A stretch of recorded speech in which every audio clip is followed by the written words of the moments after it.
पाहूयात।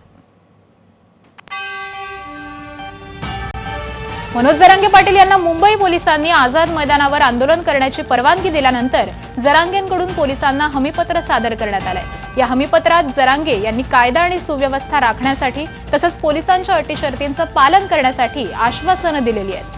आंदोलनादरम्यान कायदा मोडला जाणार नाही, कोणत्याही प्रकारची गोंधळाची परिस्थिती निर्माण होणार नाही आणि पोलिसांच्या सूचनांचं पालन करूनच सर्व कार्यवाही केली जाईल असं त्यांनी स्पष्ट केलंय। हे हमीपत्र मनोज जरांगे यांच्या स्वाक्षरीसह त्यांच्या प्रतिनिधींनी आझाद मैदान पोलीस ठाण्यामध्ये सादर केलंय।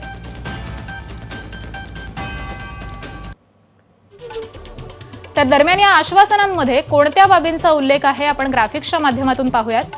पांडुरंग मारक पोलिसांच्या संपर्कात असतील, पाणी प्रथमोपचाराची सोय करेल, वाहतुकीत अडथळा आणणार नाही, ठरवून दिलेल्या संख्ये एवढेच आंदोलक असतील।